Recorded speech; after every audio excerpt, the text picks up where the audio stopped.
I'm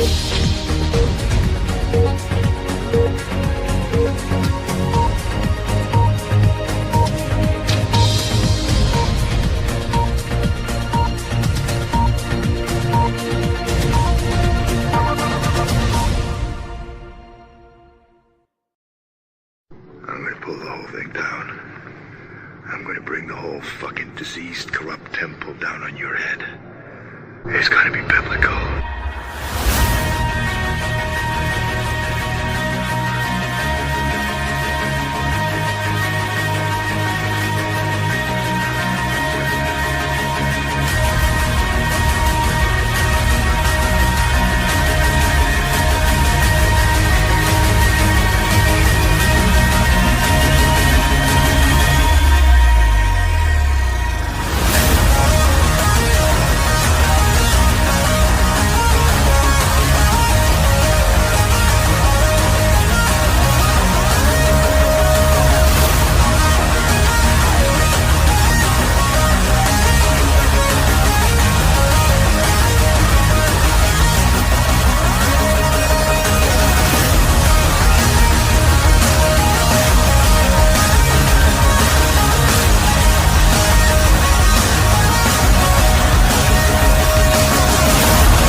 Hey everyone, and welcome to Patriots Across the Pond.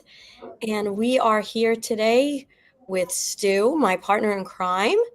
And we also have Brad Olsen, who is joining us for episode 21 of Patriots Across the Pond and Friends. How are you, Brad? Hey, Elisa, I'm doing great. Thanks for having me on the show. Nice to talk with you, Stu. Yeah, brilliant. Nice to meet you, sir. We're so glad to have you. This feels like this week, it's like, I remember when I was in school, these were like the perfect weeks, right? Because the holiday was at the end of the week, and then you got like, you ended up getting like 2 weeks off. But thanks for being here during the holiday week. Yeah, good timing because we all have a lot of time on our hands, right?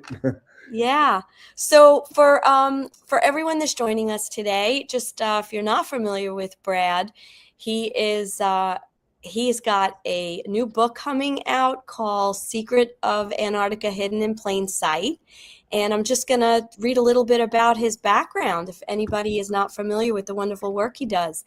Brad Olsen's passion for writing goes far beyond his book publishing business or the online content he produces. His books have reached a wide audience across the country and around the world and have won numerous awards. His work has been reviewed in top publications, and he continues to lecture nationwide on various subjects. He has appeared on dozens of television and nationally syndicated radio shows over the course of 2 decades. Yet for all the fanfare, Brad Olsen likes to spend time with his friends and family while attempting to be outdoors as much as possible. Although the professional task of book publishing occupies most of his year, Brad Olsen is also the founder and event producer of the How Weird Street Fair in San Francisco, California. Between writing online and print publication articles, new book chapters, and posting on social media, he also manages various websites, does marketing work, special sales fulfillment, administrative tasks, manages various projects with outsourced publishers hat. He makes the stated goal of only releasing only the kinds of books he would value owning himself, which incorporates thought-provoking and critical content and with a wide appeal to readers. His book publishing business, CCC Publishing, is distributed by Independent Publishers Group. Brad was also featured in the documentary earlier this year, Dear Mr. President, with Stu and I. Wow. And you just mentioned to us that your new book is actually sold out in the pre-sale? Yeah, that's good problem to have, but because with my distributor, there's a 3-month time lag to get paid. I have to now initiate the second print run, and we'll just have to figure out how to pay the printer for that. Yeah. But it's all good. Yeah, so we'll actually we'll give everybody that link, and we'll try to put it in the description box too, so that they can get access to it. And when is the actual release date on that? January 1st, so January just 1st, 3 days from now. But right around the corner. yeah, Amazon does have stock. You can order through them. CCC Publishing, this is my last copy just to have for interviews, but it's going to ship on the 19th, so I'll have more books to send out through my website, CCC Publishing, after that. Excellent. Well, you and I were together in New York in October, and the three of us are going to be together again in April 2026 at the Awakening Summit here on Long Island again. And your presentation back in October was pretty riveting about Antarctica, which is one of those places that a lot of people, they know, but they really don't know, what's kind of going on and what's been going on. So I'm going to kind of leave it to you. I know Stu has a few questions that we can lead through the conversation, but where do you want to start? What do we want to talk about? Because there's a lot of secrets that have been hidden from the public that most average people don't know. And it's pretty fascinating to know what's really happening over there. Well, when they say, where do you want to start? You always say at the beginning. Right. Yes. And at the beginning was 7 years ago, exactly. I was down in South America at the southern tip of South America in Terra del Fuego at the city called Ushuaia. And that's where about 90% of all the boat traffic for Antarctica leaves. I was with my partner, and I bought a car, and we were driving there, and we wanted to get on a boat to sail down there. Now, you can take a cruise ship, and it's about 15 days total. But for the same price, we got on a sailboat, and we're able to sail down there and spend 26 days. So almost twice as long, same price, but on a boat, it's a lot shakier. And so crossing the Drake Passage, which is notoriously the roughest seas in the world, got violently seasick for several days. I think I lost about 25 pounds on that. Oh my gosh. Oh yeah. It was a crash course diet because everything that was inside before the trip came up, and then you couldn't eat for 3 days. Even just a little bit of water and a saltine cracker, blah, right up. Oh my God. Yeah, it was like being pregnant. That's like being pregnant, but for a guy. Seasickness is not a fun thing to deal with for multiple days. But once we got there, then it was pretty much smooth sailing. So starting at the beginning, I started working on my first conference presentation called The Hidden Anomalies of Antarctica, which I've given about 100 times at conferences across the US and several overseas. And that was sort of the foundation for the new book, which is just coming out in a couple of days. So really, this took me 7 years to put this whole thing together. But it's chock full of maps, illustrations, photos. So it's a very visual book as well. And what was, when you decided to take this trip, it was in mind to kind of research? You had, what kind of sparked, what was the overarching mission that you had? You know what I mean? What was it that made you, inspired you to do this? Well, I did get to round out all 7 continents. South America was my 6th continent, and then Antarctica the 7th, which is the hardest to get to. And really, as far as I know, I'm the only researcher in this field that went down there with the expressed interest in looking into a lot of these secrets or anomalies. Some of them are like the pyramid in Antarctica. Some are about Operation High Jump and the hole in the ice. So actually on New Year's Eve, which is only 2 days from now, we were invited to the Ushuaia Yacht Club New Year's party. And there I spoke to a number of captains who do trips down there. And my line of questioning was the same when I got to the bases. And that was, have you heard of anything like antediluvian civilization, pyramids poking through the ice? No. Have you heard of anything like giant UFOs under the ice? No. Have you heard of anything like giants or mega flora? And they said no. So I kept running into a brick wall, but I did find some things out, which was that there were no fly zones, one very heavily enforced around the South Pole, and that on another base that we were at, that they had a UFO sighting at another base and told these people about it, that told us. So there was some things that we found out down there, but not necessarily what I was intentionally going down there to look at. So, yeah, I mean, sorry, Elisa, you obviously went down there with an open mind that we'd heard about a lot of stuff. Can we just go back? So, because we do ask everyone this, how did your sort of awakening happen? And when did you start thinking, there's something wrong with the world that we've been lied to about, etc.? Oh, gosh. I mean, I've been looking into UFOs and the paranormal for 30 some years. Beautiful. It's what really interests me. And when I pivoted out of travel writing into the esoteric series of books that I did, it really piqued my interest because, yeah, these books are all 480, 513 pages. They're all unique titles about all the things that have been withheld from humanity that have some of these traits about them that I think are very interesting and worth writing about and worth reading about. So to answer your question, Stu, I think it's been a lifelong quest to kind of get to the bottom of a lot of this stuff. And Antarctica, as I say on the back cover, all roads lead to Antarctica. Of course, there are no roads that lead to Antarctica, but it ties in all these very fantastic notions about what's down there. Well, the best place to hide things, isn't it, are the places where no one could get to, really. Yeah, absolutely. Yeah. So my first, I never really thought about Antarctica, to be honest with you, like, you know, in my early life, right? It just was whatever. It was the seventh continent and it's so far and nobody goes there. It's all frozen, you know, it was sort of that narrative. But the first time that my interest got piqued was probably about maybe 6 years ago.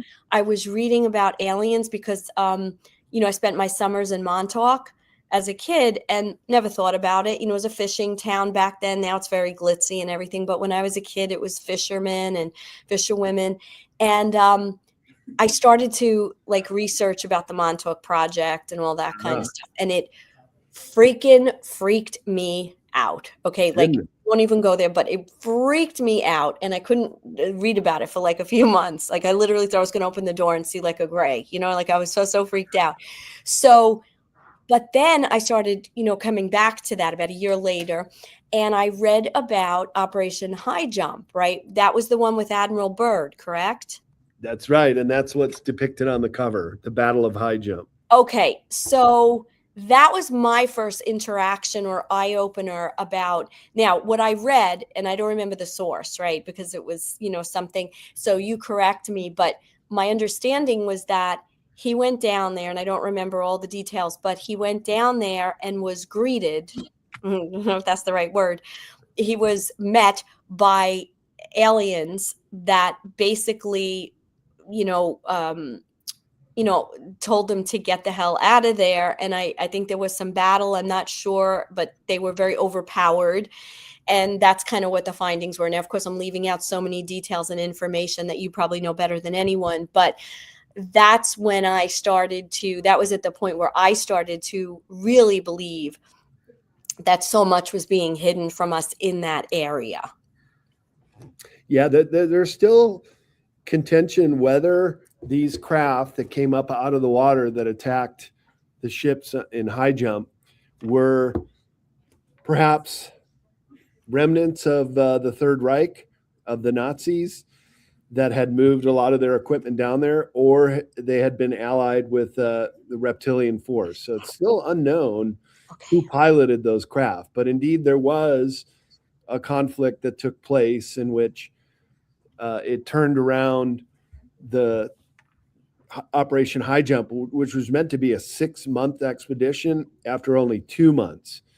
And on the way back, Admiral Byrd, who was leading the expedition, military in nature, he said in a press conference, like an invasion force of Antarctica, never been happened before and never since. And it got turned around. On the way back, he gave an interview with the El Mercurio newspaper, and he said, in the event of another war, we would be confronted with an enemy that has the ability to fly pole to pole at incredible speeds, which sounds exactly like what a flying disc can do. So there is a lot of, and by the way, Operation High Jump is still classified information. It's still top secret. So something definitely happened down there that they still don't want to talk about. And that was what, 1947? 46, 47, yeah. 46, 47. Now, did we lose? Do we know if we lost men, soldiers? We Definitely. Lost. Even in the official narrative, they say that there were planes that crashed and lives lost. But the unofficial narrative and some of the eyewitness reports, when the Battle of High Jump was only about 20 minutes. Really? And they basically use very exotic energy weapon, which we might know as a dew, to slice one of the ships in half, the USS Maddox. and that, of course, was a great loss of life. You fall into the ocean in Antarctica, you've got about 3 minutes before hypothermia will kill you. So the people that did survive by jumping off the ship didn't last long once they were in the water. And that was enough for Admiral Byrd to say, we can't fight these people, because they couldn't shoot those craft down too, by the way. Try as they might with the planes and the guns on the ship, there was some kind of cloaking or force field that prevented the missiles or bullets from piercing these craft. So they were very advanced at the time. And again, is there even a craft today that can fly pole to pole at incredible speeds? So we're talking about technology that is very well in advance of even what they admit they have today. So what was the mission of High Jump? Well, Admiral Byrd gave a press conference before they went down there, and all he would say is it's military in nature. Unlike his previous 3 trips, and he went 5 times in total, the first 3 were all privately financed. So he would raise the money for his expeditions down there. And now the 5th and the final trip he took was called Operation Deep Freeze, which was again financed by the Navy. High Jump and Deep Freeze got their funding, unlimited budget, by the way, to go down there for these 2 expeditions. And Kerry Cassidy's whistleblower, who I bought his book, Operation High Jump, which is a military manual, military intelligence, Mark Richards.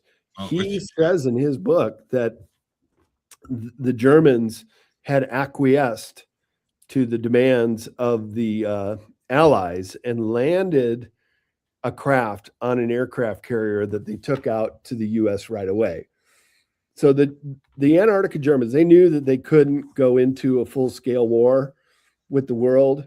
And then the U.S. knew that we were dealing with technology that was far in advance of anything we had. So they wanted that technology more than anything. So it was this uneasy truce after Operation High Jump, in which they gave them a craft. And then right after Operation Deep Freeze, you have the Antarctica Treaty, which specifies all these areas that are no-go zones and what you can and cannot do down there. And that treaty has still held to this day. Yeah. Well, I have a question. So 1946-47 was Operation High Jump, but prior to that, Admiral Byrd had been leading expeditions down there the same way with ships through, using civilian ships, though. Civilian. And usually he would just go with one ship because it was just a much smaller. This was High Jump broke into 3 different groups of ships. So there was the East group, the West group, which were right there in New Schwabenland, And then there was the central group that he stayed with at Little America. And he set that up. He set that base up called Little America. He gave it the name too. And that's where he flew on his famous first flight over the South Pole. So a lot of people just think, oh, he was an admiral. He just did these flights. But no, he was a very accomplished aviator. Wow. And this is a map of the flight from Little America to the South Pole. And if you'll notice here, once he gets to the South Pole, he does this 50 or 70 mile triangular shaped flight. It's like, why would you do that? If you made it to the South Pole, give yourself a fist pump and then head back. But he saw something out there. And what he saw was the giant hole in the ice. And as it turns out, that exact same triangular spot that he flew over is the no-fly zone as it still appears today on maps. So there was clearly something out there that they were and have been continued to hide. Trying to flip. Yeah. I mean, I've seen videos of people, trying to get down there in boats and stuff like that, and just, military turning up and go back, all these sorts of things because of that treaty and stuff. So it just depends on where you want to go. But here is the map of Antarctica, and you see this is about where Little America is. He flew to that square, which is here. That's the South Pole, and that's the triangle he flew over, which happens to be the exact same area that's a no-fly zone today, called the clean air zone, or clean. They don't want any kind of pollution, but how would a single flight flying over be a problem there? So what's interesting, though, is that there's corroborating evidence of this hole in the ice, including Linda Moulton Howe's whistleblower, a guy named Brian S., who I had the great opportunity to interview and talk to him for about an hour while I was working on this book. And Brian S., he's still wishes to remain anonymous. He said that they had to do an emergency evacuation. And so they flew over the no-fly zone. And there again, the exact same triangle to the South Pole is this hole in the ice. And so I was just, my jaw dropped when he started to describe it. He said there were snowmobile tracks and cat tracks that left the base, and it's about 50 miles away. And then they corkscrew down. So you can actually access this under ice civilization, he thinks there is. And there's also corroborating evidence for that too, including radio waves that continue to come out of the hole in the ice near the South Pole, as well as cosmic rays, which only bombard the Earth, but in this case, they're coming up from below. So there's something down there, something of extreme importance. I would call it the core secret, because the NSA is positioned down there. They operate out of the South Pole Station, as well as they have an unmarked building at McMurdo. It's kind of the secret that everybody knows, that they're down there and they're keep an eye on something. So do you think that map they show us of Antarctica is accurate, or do you think that's just what they want us to believe it is? What do you mean? Well, there's loads of people talk about the different shapes of the Earth and stuff, but then there's other things about people that have walked across Antarctica and stuff like that, but they haven't walked across the whole thing. They've only sort of walked in little triangles of certain segments of it and stuff. So I'm just wondering, they show it's this sort of shape. Is there? Do you think it's bigger, smaller? I do. No. Yeah. I think it's accurately portrayed in modern maps. And the reason I say that is I'm a map person. I love maps. I draw maps. I study maps. I've included many maps in this book. And while I was on the sailboat, I was looking over my captain's shoulder as much as I could, watching the depth charts, looking at the topography maps that are on the ship. doing everything I could to put together what I was seeing with what were on the maps. And it was exactly the same. So on a bigger scale, there's the whole continent. And we set foot on the continent. I walked in Antarctica. So the whole notion of a flat earth or an ice wall, I have to say, is not true. Yeah. So maybe just describe more about this hole, like, yeah, it's like a hole, like, you know, like couple what miles is it wide. down? Does it go like through? Like, what is it actually supposedly look like and appear like and size? So I guess the best way to start at the beginning is to understand the topography of Antarctica, and that it is one giant, massive ice field. So this is a topography map, and the South Pole is about right there, right on top of what's known as the polar plateau, which is over 2 miles thick of ice. But what's also important to understand is Antarctica is the most volcanically active continent. So there's 14 known active volcanoes and then 93 known geothermal heat vents. So you'd have the propensity to create large under ice domes, and that these holes would just be a natural formation, like a chimney for the heat to release. And so they're more than one. I've located a couple other ones, but none are as important as the one near the South Pole, nor protected with a no-fly zone and the NSA on duty, because there's something down below there that they wish to protect. But the hole is a couple miles wide, and actually Russian intelligence has been very valuable in releasing. So there was a researcher named Terzinsky, and I've quoted him in the book and seen many of his interviews, which, by the way, now he's gone silent, and he's still alive, but he won't talk anymore. So they might have gotten to him. Anyways, he was basically quoting Soviet intelligence, in which they knew about the hole in the ice as well, and they knew about the Nazi U-boats penetrating very deep under the ice with their submarines.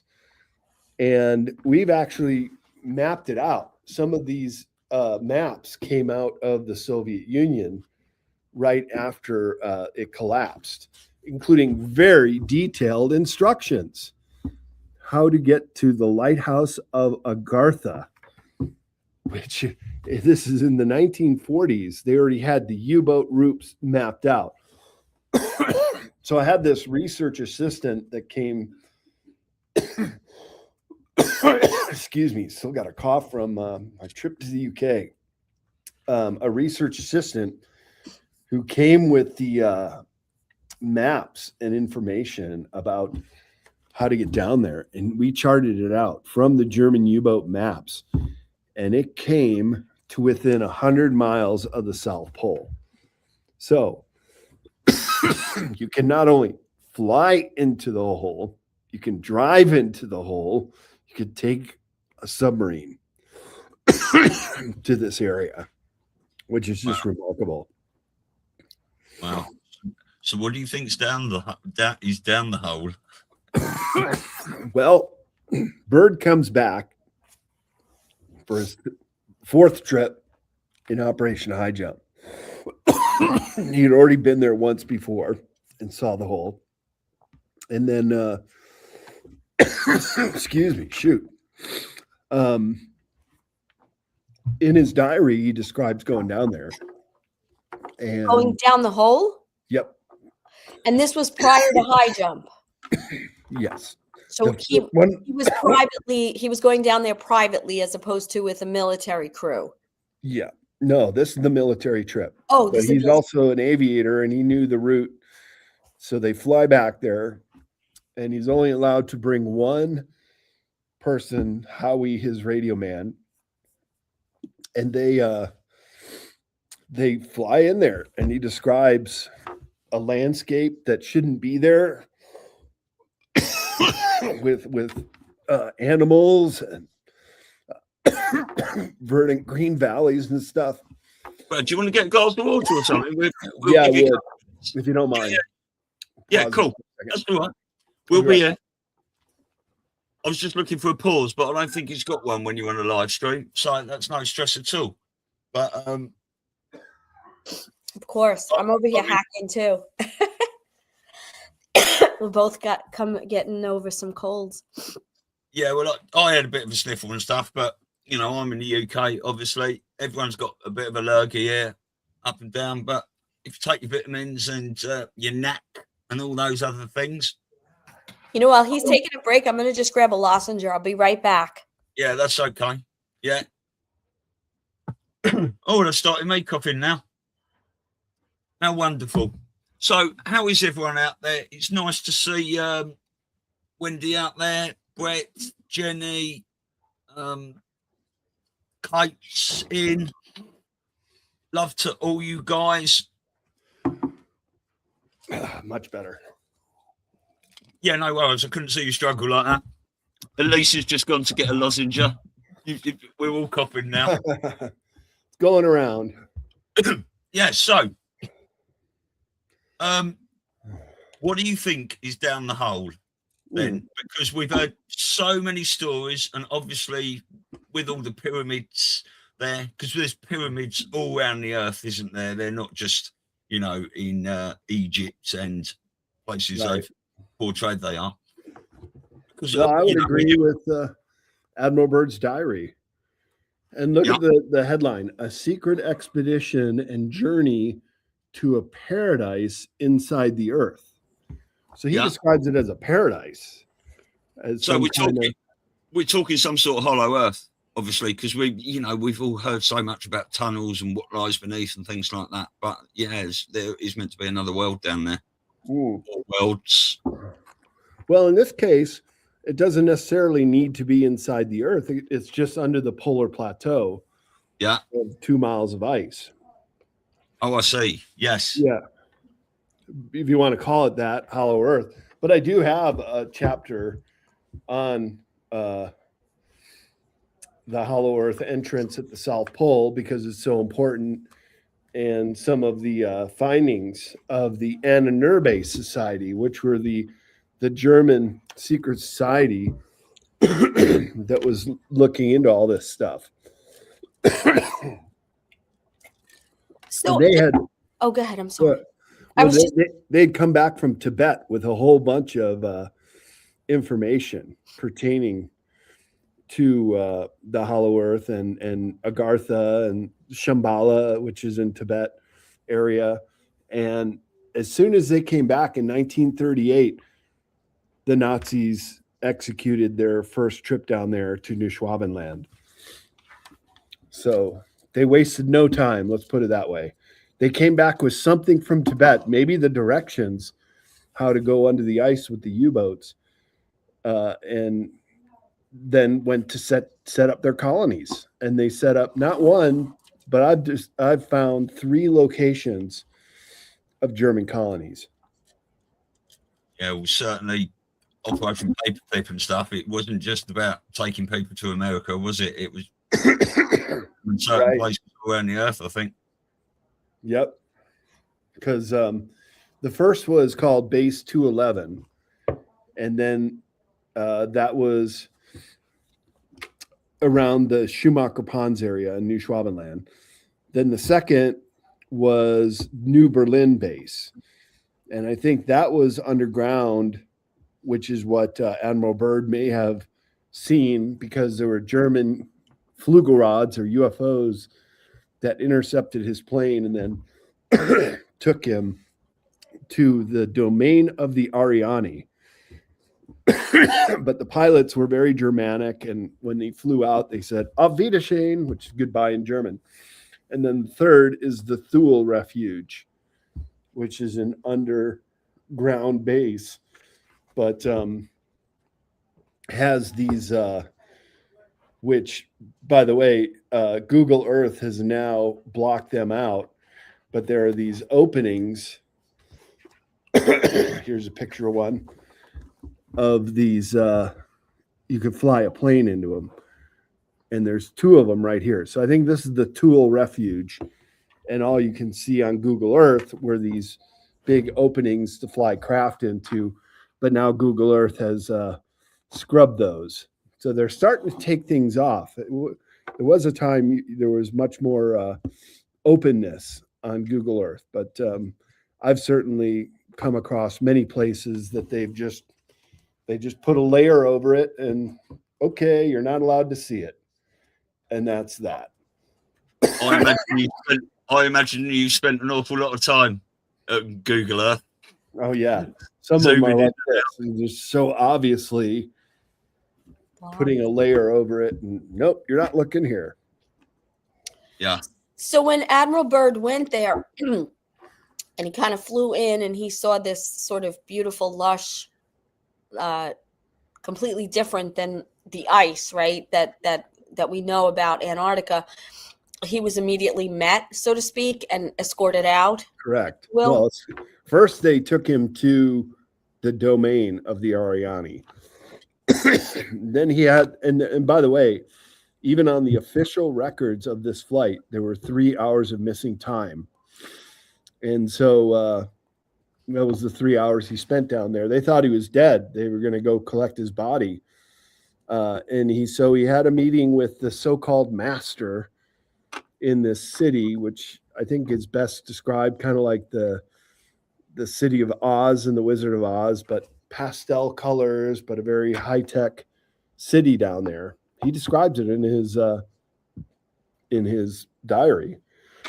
And the master warned about nuclear bombs and testing, and wanted him to go back to Washington, D.C. and appeal to his superiors not to be testing these bombs, which he agreed to. And then they escorted him out. And there were two very tall, blonde-haired Germanic guys who flew these UFOs. That's why I say there's still debate whether it could have been German backward engineered craft with very high-tech designs and weaponry, or if it was perhaps an ET race that confronted him only about a month and a half later. So he gets down to Antarctica at the beginning of a high jump in end of November 46, flies to the South Pole, meets the master, but kind of gets the idea that they're benign, that they wouldn't attack. He didn't believe the reports that he would be confronted with craft that would fire at them.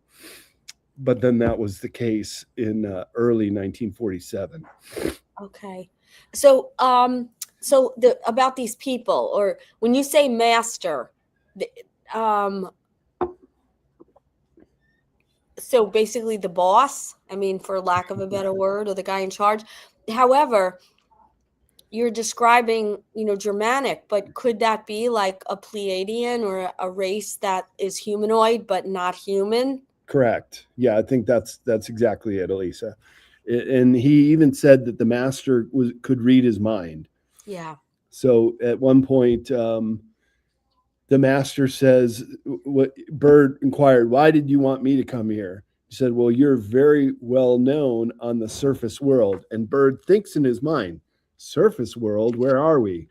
And then the master repeats, "Yes, you're in the subterranean world now called the domain of the Ariani." And so I think the Germans made a treaty or worked something out with them to build their New Berlin city, a science city, according to Captain Mark Richards, next to the domain of the Ariani. So it was kind of a co-city base. And according to Terzinsky, this Russian researcher, that Albert Speer had these grand designs for Berlin, yes, in Germany that never came to fruition after the war, but they built those buildings down there in New Berlin.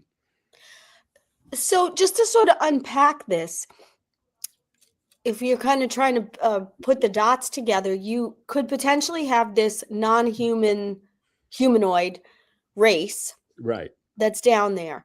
The Germans, or what we think of as the Germans, right? The surface Germans are somehow now down there and working with them. But then you have the same race, or possibly a different race, or maybe it's just the Germans that are the ones that are firing and using this super advanced technology when he comes back? I mean, are we talking about the potential of one race or two races, one being somewhat benevolent and one being maybe malevolent? Or like, it's very confusing. Yeah, Some of I those. see what you mean. Yeah, I think you're right. It's probably multiple, because they were given directions to go establish base 211 in a defunct or unused reptilian base. And there's a lot of data points that the Nazis had allied with the reptilians in World War II for technology, just like we did for technology. And then there was this more benevolent, more human-like, some would even say the Anunnaki, who are very human-like in appearance, but much, much taller. And that's who the master was. So there were treaties or alliances with some of these different extraterrestrial races. Yeah, it's a good point. Yeah. I mean, English Hawks just put in the chat, there's apparently dinosaurs, unicorns, and other extinct mythical creatures down there, maybe even dragons. I mean, if they're hiding things, they could all be down there. Well, I didn't hear about unicorns or dinosaurs, but in Bird's diary, they said they saw a woolly mammoth. Wow. Go figure. Yeah. Wow. Okay, so you've done so much research. You are very intimate, so to speak, with a lot of what's going on. Like, what do you, like, just back to that question, what do you think they're actually hiding, or why don't they want us down there?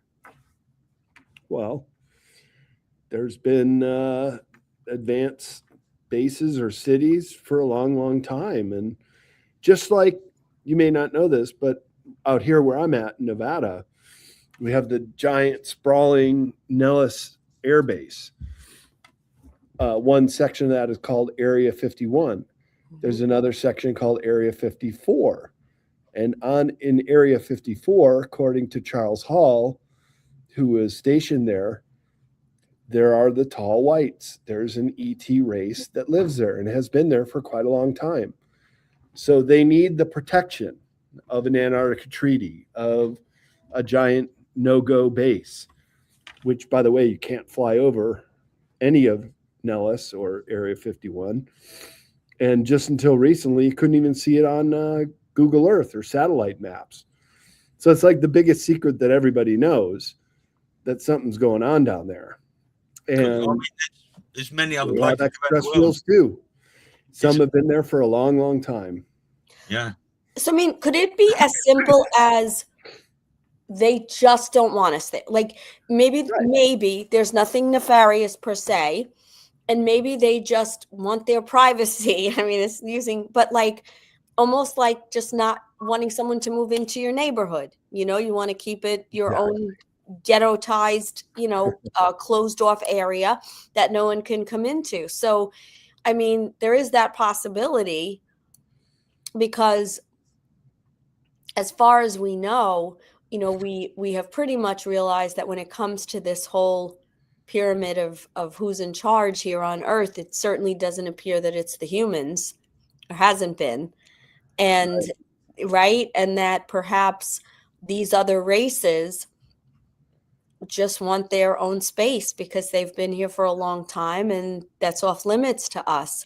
Now, it is interesting, though, when you think about the fact that a lot of these bad actors in this so-called movement that's been happening over the last whatever number of years, and the military operation taking place with what we call the White Hats and the White Hat military against the cabal, that we've heard these rumors and ideas that a lot of those people that were possibly going to be arrested were trying to make their way to Antarctica, right? That's what we've heard. We heard. So they closed down the airspace so they couldn't get any further than whatever the route is, right?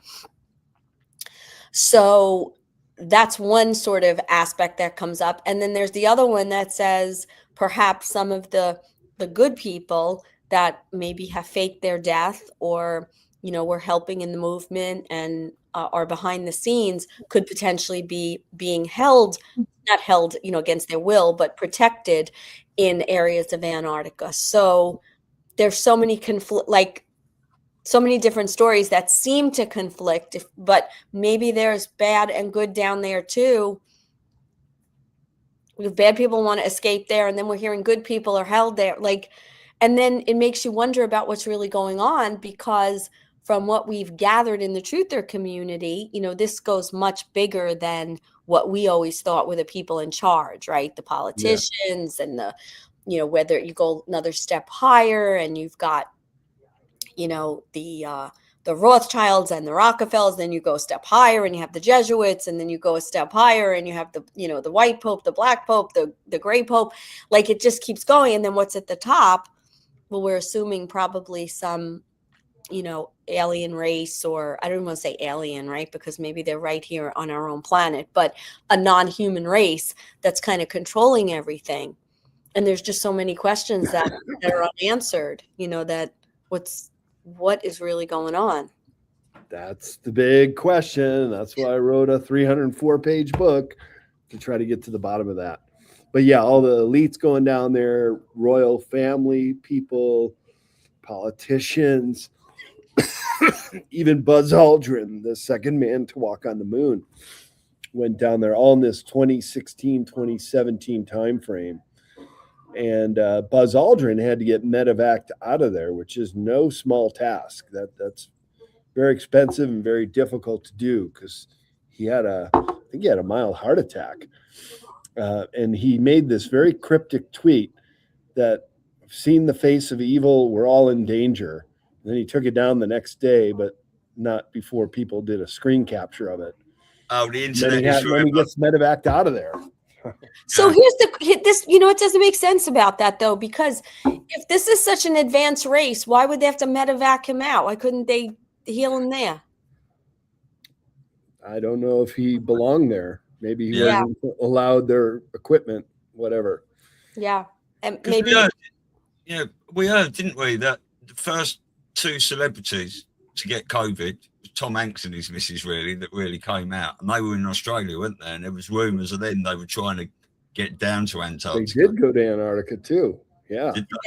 Yeah. Well, I think there's good and bad. There's yin and yang. There's probably good ETs and bad ETs down there. And some have been aligned with different human groups and still remain to this day. There's also the interplanetary corporate conglomerate, which supposedly had 7 or 5 known bases, perhaps more, but that's where John Kerry disappeared to, or at least the presumption. So he goes down there on election day, 2016. You'd think he'd be in America stumping for Hillary and his party, but no, he's down in Antarctica as Secretary of State, as the climate champion. And he goes missing for a week out of McMurdo. All this fanfare when he shows up. Here's the climate Secretary of State here to study the penguins or something. And then he goes missing in field, but they think he went to one of these under ice bases. Same thing a couple years later, Klaus Schwab of the WEF and then Christine Lagarde go down there to Rothschild Island. Yes, there is such a place. Maybe to get their marching orders. And this was around the time during Trump's ascendancy. So they're looking at the new order on the surface. But as you said earlier, Lisa, maybe humans, we don't even really know who's calling the shots. Maybe the orders are coming from some non-human entities in Antarctica. Yeah. It's just so bizarre. Is there any documentation of these meetings that they go down to? Not a whole lot. They keep it secret. Even 107 was saying about, meetings and all these world leaders going there and sort of things. It's crazy, isn't it? Mm. You talked about Rothschild Island. There's not a place in Antarctica called Valhalla, is there? Well, Valhalla is the mythical heaven of the Vikings. Yeah, that's right. There's not, but there is South Thule Island, And that's where the black goo was. And that was the whole reason for the Falkland Wars in 1982. And I have a chapter in the book about the black goo. Can you tell us more about that? Okay, so remember in the Falkland Wars? Yeah. It's in the 80s, wasn't it? You must remember that very well in the UK. Yeah. Did you know that the attack group broke into two formations? One went to the Falklands and then another to the South Sandwich Islands. Right. And at the bottom of the South Sandwich Islands, the southernmost part of the operation was this place called South Thule Island. And South Thule Island is nothing but just basically a barren volcanic island, but there was enough room to put a little base on it. And it was run by the Argentinians. And so part of the Falkland Wars is they're taking all these Argentinian claims back from the Falklands to the South Sandwich Islands, all the way down to South Thule Island. When actually the surrender treaties were signed on the boat at South Thule Island. So it was that important, and that was the end point of the Falkland Wars. What was so important about this? Well, my conversation with Miles Johnston and some of his whistleblowers at the bases where I just spoke in the UK 2 weeks ago was all about them going down there to collect this black goo, which is this sentient oil-like substance, but they wanted it to use for their super soldier program because it would give you incredible stamina and ability to fight in very inhospitable conditions like the Arctic or in very cold regions. That makes me think of the film Lucy. Yeah. Yeah. Or off planet, right? Even off planet. That's right. For the super soldiers. And so they wanted to get this stuff no matter what. And that's why they forged this war against the Argentinians to get South Thule Island, where this stuff was being stored, because when it's frozen, it's inert. It doesn't really animate itself until it gets warmed up enough.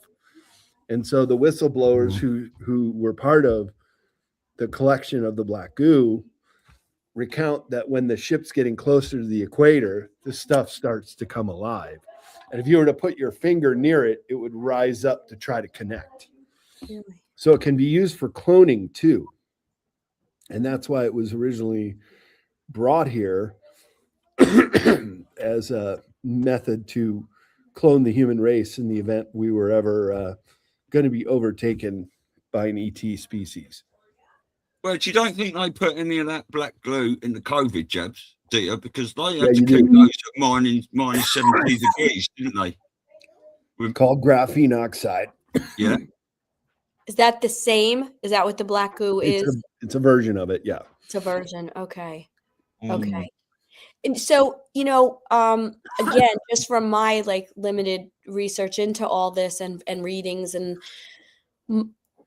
my understanding is that different factions of the earth, meaning whether it's the Americas or it's, Russia or the Germans, whatever, that each one had a bit of an alliance, if you will, with different ET races. Right. And so that kind of begs the question, or may make sense, that both of them are simultaneously here, right? If you have one that maybe is more nefarious, I don't even know what the right word is, because it all depends on what the goal is. I mean, obviously, if they want to eat us, it's probably not good for us. But then the other ones who maybe are more friendly towards us or want to see us ascend and all that good stuff. But perhaps that may also extend into some of these no fly, no enter. Now, when you were talking about, I just kept hearing triangle, down in the South Pole. Isn't there also something similar, like what they call the Bermuda Triangle, where there were disappearances and stuff like that. Do you know anything about that, or if that's related in the sense that it's just maybe an area that people disappeared, or these were the stories, but perhaps maybe there's more to it than that, and it's another one of these areas or portals or something that people have stumbled upon? Well, yeah, I mean, that's kind of what most of Antarctica is this paranormal zone where a lot of weird stuff happens, disappearances, and yeah, I don't know if it's an actual triangle region, but many different places, which happen to be the no-fly zones, or these places you're not allowed to go, where these reported disappearances occur. Yeah. You mentioned before about Area 51, and then if we kind of relate some of this to what Laura Eisenhower has talked about, with her great grandfather, Yeah. that there were apparently conflicts or wars, right? Because she talks about how Eisenhower actually did an invasion in Dulce, at the time, which was, I believe, if I'm getting this correct, I think it was with the Greys, or it was with the Greys that he was going up against. But I don't know exactly what happened. It seems from what she talked about that it was a bigger endeavor, maybe. But then again, maybe that's a cover up, because maybe it was successful in some way, but it's just, very hidden. Because we've recently watched something, I forgot what the name of the show was, but they were sort of doing a deep dive about this, saying that he was actually more successful than they've talked about, but it's all been very militarily covered up. So I would have to take from all this, right, between Antarctica and Area 51 and the stuff we know about Eisenhower, and then the White Hats, and then all the conspiracies about whether JFK Sr. really did die, or whether this was all infiltration, that there seems to be something so much bigger, going on when we're talking about this cabal than just a bunch of bad people, that want to control and kill us. That there's probably a greater, more mysterious, unknown factor, right, that's going on here on this planet. Yeah, exactly. Who's really calling the shots? Yeah. That's what I think is the big question. Has there been any whistleblower testimony from any of the soldiers that fought in the Falklands War? Yeah. About these things? Yeah. Yeah. Yeah. So I recount my interview with Miles, and we talked about it at the bases conference, and he's had on Harold Kotzvela and David Griffin, who David Griffin knew some of the soldiers who were on the ship that described the black goo behavior and what they had to do to get it and how they transported it, and so many other things pertaining to their characteristics. And so it was really a great honor to speak myself at the bases conference, and I gave my brand new talk about the under ice zone of Antarctica, and referenced these guys, and of course Miles was there, and he spoke a little bit about it. So it's a great enigma. And then when the British got it in the mid 1980s, they sent it to the Marconi laboratories to backward engineer, to study it, and all these deaths occurred with the scientists. Like 24 people at Marconi laboratories died under very mysterious circumstances. Where was that, Marconi Labs? Somewhere in the UK, I think, around near London, to the point where they eventually had to abandon the project, but the black goo had gotten loose, and it was reportedly in the sewer system and was starting to wreak havoc in different ways. But they did use it with the super soldier program. This was spoken about at the bases conference. And so Drago Reed and Penny Bradley, a couple super soldiers who were there, said that they remember they had taken the black goo for the very express purpose of enhancing their abilities, to make them stronger, more stamina, to be able to operate in outer space and so forth.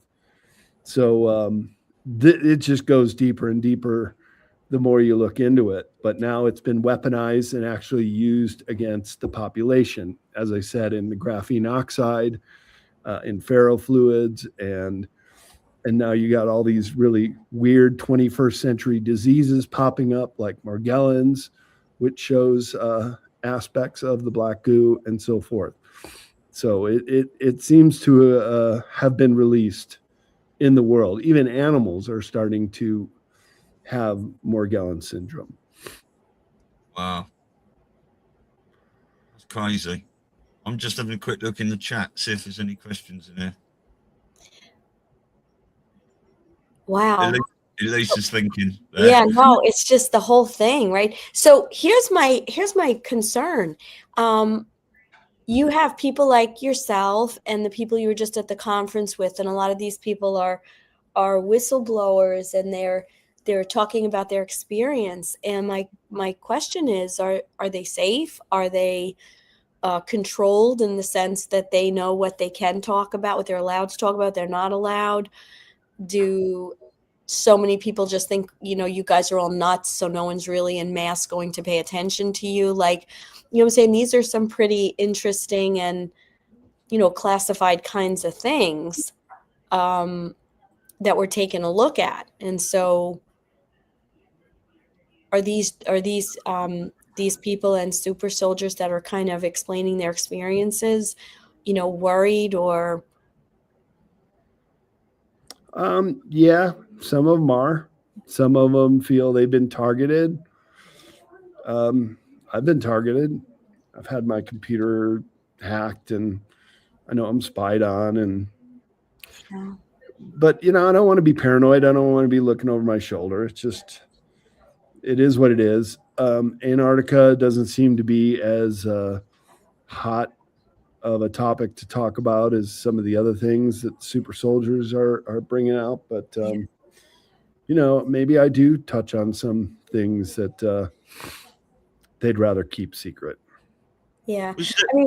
I was just going to say in a way, because some of these things are so out of reach of the average person, that I think it's fair to say that no matter how much we try to delve, and yes, we can bring a lot of awareness, I think in the end, they still hold control. Do you know what I'm saying? Like, I think some of these topics, no matter how close we come up to things, I don't know how much control we really have. They're still ultimately able to control a lot of the mass information. So, maybe that's why,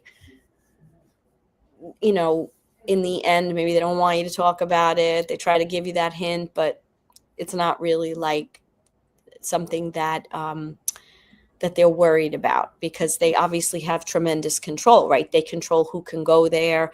They control who can actually see this stuff. So there's just so much research we could do. And then people just have to kind of use their own, God-given instincts to try to also use their thoughts about, with the information someone like you or some of these other people talk about, to try to, connect with what they think is really going on and use their own, creativity. I would hope, Yeah.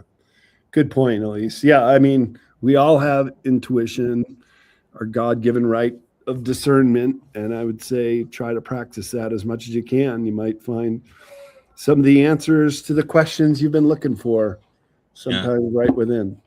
Well, maybe the good guys are in control of it down there and stuff now, but they can't just, they have to let it out slowly and stuff. Yeah. What's going on? I mean, we've seen this with this Q operation over 8-9 years, and now it's been unfolding. You can't tell the people the truth. You must show them, but it's got to be done at a pace, hasn't it? Good point. So much being hidden from us, not just Antarctica, so many things. Yep. Yeah, Kate said it was on the news a while back that a couple of years back the islanders and the Falklands found oil and the elites couldn't touch it. The islanders became rich, but then we heard no more. Did you hear much about that? Well, that was the cover story, is that they were going down there for the resources. And yeah, there is offshore oil there, and I'm sure they're mining it because it's above the 60th parallel, which is everything below it is protected through the Antarctica Treaty. You can't drill for oil in Antarctica or extract any kind of resources there. So, yeah, if they found oil there, then they're able to get it. Yeah. Oh, that's amazing. This is so, like, it just makes you think, right, Stu? Like, it's so interesting. And like, you've just done so much research in this whole area.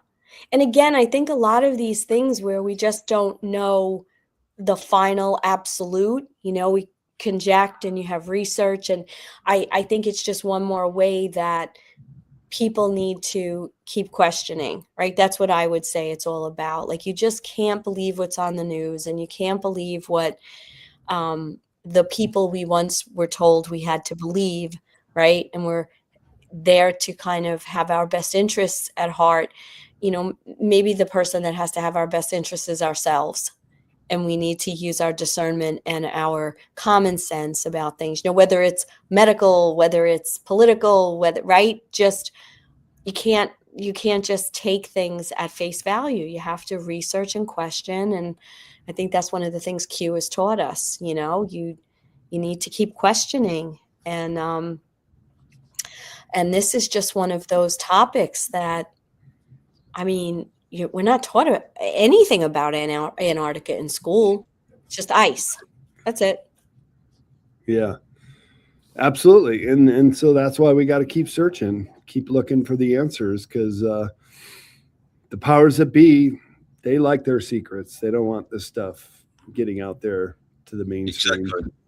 So obviously Antarctica is one of your passions, Brad, but what else in current events is really sort of interesting you at the moment with everything unfolding? We've got silver flying through the roof, and more Epstein files coming out and all these sorts of things. What have you been looking into yourself?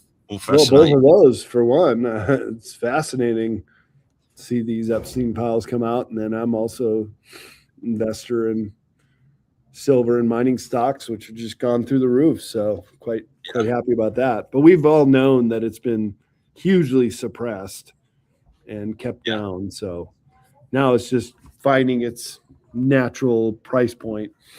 And that's great. Silver is a very useful metal. They need it in the military. They need it for computers and a lot of other gadgetry. So it only makes sense that it's going to be revalued much higher than it's been in its suppressed price. Yeah, exactly. Well, it does seem that supply has been coming down a bit, which means demand is going up, which means the price is going up. A lot of it's back in landfill and already in these sorts of things. And all these people with paper silver contracts, I don't think they're really worth much, are they? Because unless you've got it in your possession, it's not really worth a lot, is it? Well, my mining stocks have done very, very well. Yeah. So, oh, well, that's good. Yeah. It will be interesting, though, to see as the precious metals go up, right? It'll start to be interesting because, we know there's a lot going on behind the scenes with the financial industry. So it'll be interesting to see what happens with the stock market as all these other asset-backed, whether it be XRP or any of the cryptos that are asset backed or the actual metals, as it'll be interesting to see if there's this flip, the flip starts, right? I don't really adhere to the idea that, all of a sudden the stock market's going to crash and everybody's going to lose everything. I don't think that would ever be in a white hat plan to hurt people in that way. However, I do think that it's going to be an interesting thing to watch because you're going to see as the grip becomes less, it start, a lot of these precious metals and asset-backed things start to come into their own. The different countries are using their own natural resources and assets, right, to back their different currencies.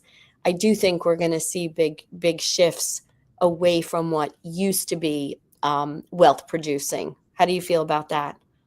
Oh yeah, it's all going to change, and then there's the promise of Nasara Jasara and bringing a more level playing field to all the countries who've had their currencies suppressed. Yeah. So I own some foreign currencies too, like the dinar, and I think we all do. Yeah, and let's hope that all materializes too, for the sake of those countries, not just us investors, but they've endured a lot. And between the UK and the US imposing their will around the world, it's time that the people have their currencies valued at what they're worth.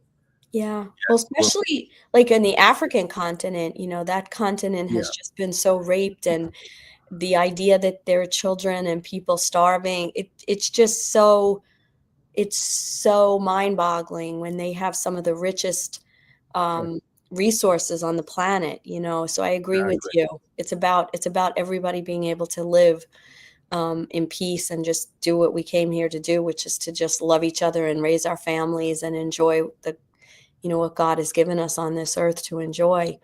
There's a good chance, isn't there, that everything in Africa has been suppressed to raise the price of the everywhere else. Right. Yeah. Exactly. Well, what a fascinating time to be alive it is anyway, isn't it? Yeah.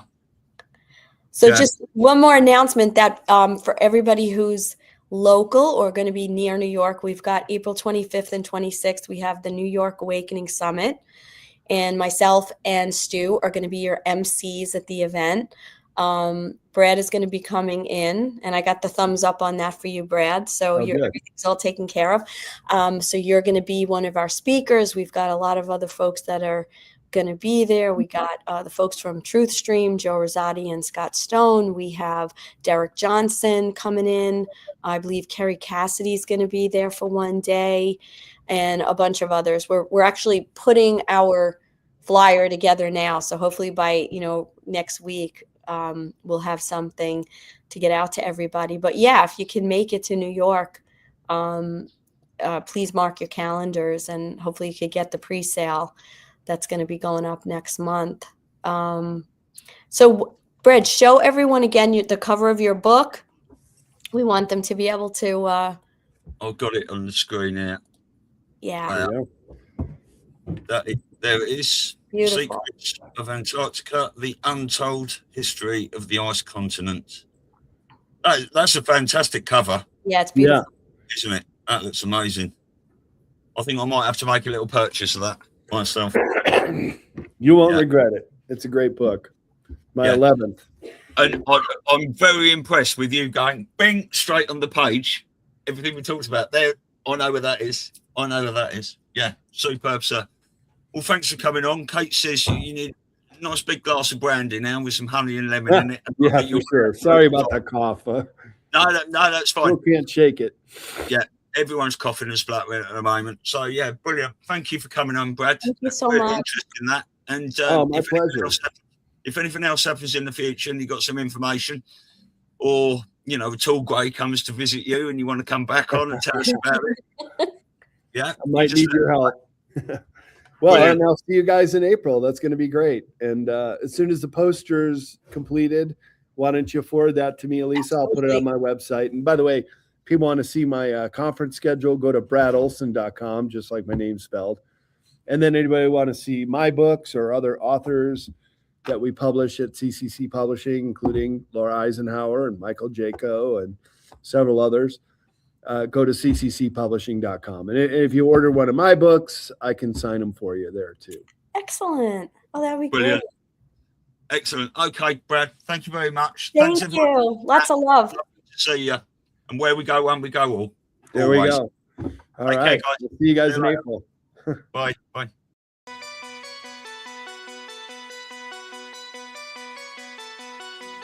This is the difference between the power of our Creator and anything else, particularly evil.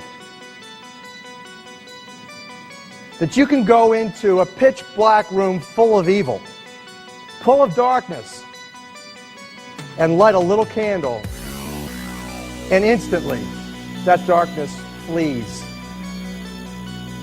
But you can't do the opposite.